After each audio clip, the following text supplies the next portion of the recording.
Hello friends, my name is Siddharth Joshi, Assistant Professor LJ Institute of Physiotherapy. Today's topic is laws who are very responsible and governing the electromagnetic radiation and its properties. Laws are individually asked in the university exam for 4 marks like describe inverse square law with example or describe cosine law with example. Plus in it will be asked in the second year also and in final year viva also, because when you treat the patient with IRR or UVR, when you set up that particular part, automatically examiner will ask what is inverse square law, what is cosine law, what is Grothus law. So these all rules are very important and one should very thorough theoretically learn by heart. So let's start with the cosine law. Intensity of rays at a surface varies with the cosine of the angle between the incident ray and the normal ray.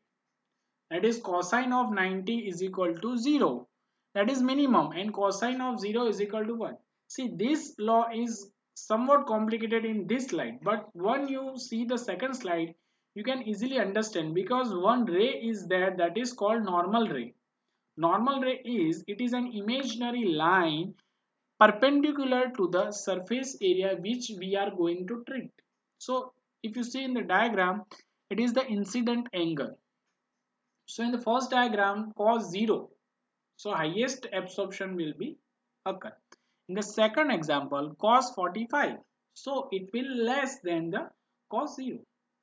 Obviously this is very obvious. When you put like this way, maximum absorption will occur.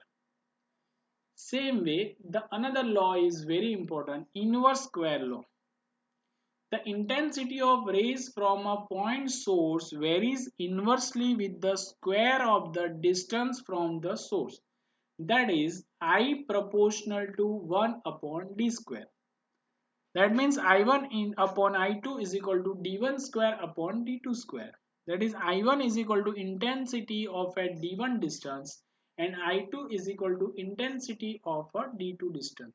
Again, this law will complicate it in this slide, but when you see the second slide, you can easily understand what see. It is very easy. When 1 are 1, when 2 are, it will divide it into 4 part. When 3 are, it will divide it into 9 part. One more diagram, it is easily you can understand. See, this is the point of source, then x, 2x and 3x. So it will divide it into square way. I is proportional to 1 upon d square. So this is inverse square law. After that, one more important law is that is very simple, but we should be learn by heart for Viva exam. That is law of Grothus. It is very obvious rule. Rays must be absorbed to produce an effect. Rays are absorbed at surface, disappears and produce characteristic effect on site of the absorption. Then Beer-Lambert's law. That is very small law. Degree of absorption depends on the wavelength of radiation and nature of absorbing material. Then Kirchhoff's law. It states that the good radiation are good absorber. Okay, obviously, good radiators are good absorber because they are the good. Then Wien's law. It states that the wavelength of maximal emission is inversely proportional to absolute temperature of the source, so that the hotter the source, shorter is the wavelength of emitted rays. Yes, more the hot the body part or more the hot the metal, wavelength will be the less and frequency will be the high. Stefan Boltzmann law. It states that the output of infrared lamp will depend on the temperature of the element and its radiating area. Obviously, more temperature, more IRR will be the produce. Last law is very important, Ernst-Coyle's principle. It states three things.